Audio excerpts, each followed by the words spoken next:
This is our third lesson on the 23rd Psalm. David the psalmist gives us many psalms, but to many the favorite is Psalms 23.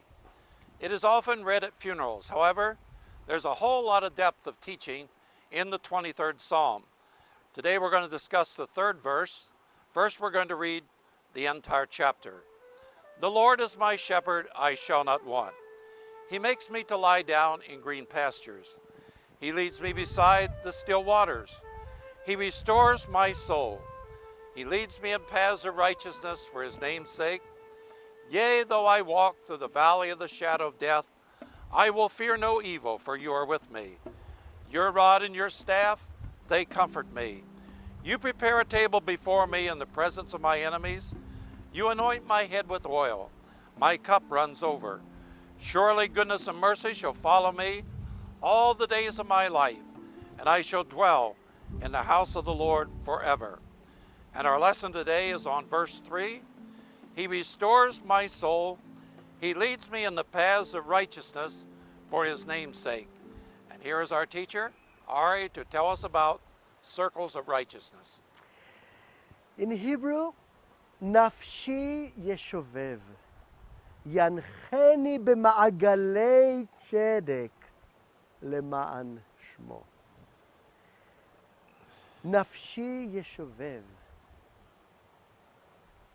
He restores my soul. How? By leading me in circles of righteousness. You see now, in English it's called path of righteousness, but in Hebrew in circles of righteousness.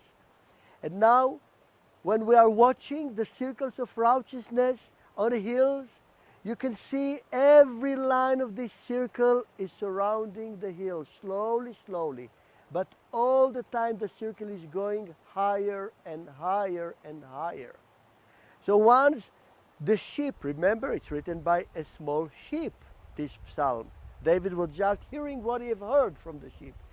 The moment the sheep start walk on these circles, he's restored. He doesn't have to go straight all the way up in one time, which can destroy it, right?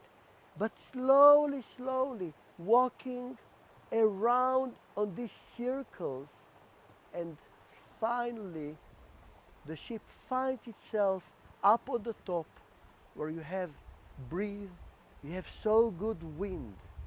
This is the meaning in circles. And all the hills around are full or filled with these circles. But why it says in circles of righteousness? Why doesn't it say circles? Look, the way that the Lord leads us economically, financially, in circles. And these circles are based on his righteousness. When you look at the circle, you can see that there is a little space between one line to the other line. Actually, it's exactly 2 feet. What it means, when you walk on the line, only on the line, you are not stepping on the grass or on the food of your neighbor, of your other sheep. You walk on the path and you move your head a little bit to the right, you eat, and then to the left you eat, but your legs are on the path itself. We don't step on the grass of our neighbor. This is the righteousness. We are not fed on the food of the neighbor. We are fed on the food that God gives us. And when we walk in this way, it takes time. It might be 3-4 times longer even, right? But once we keep walking on the path in a righteous way, we will be on the top and we will not have enemies because we never step on their territory. When we are on the top, there is a word in Hebrew for this place. It's called mikveh, the place where all the paths at the end. Mikveh. And you know what is mikveh? Gathering of all the lines And from this word come lekavot, to hope. So what is a hope? Is the end of this line that surrounds the hill and finish in the top.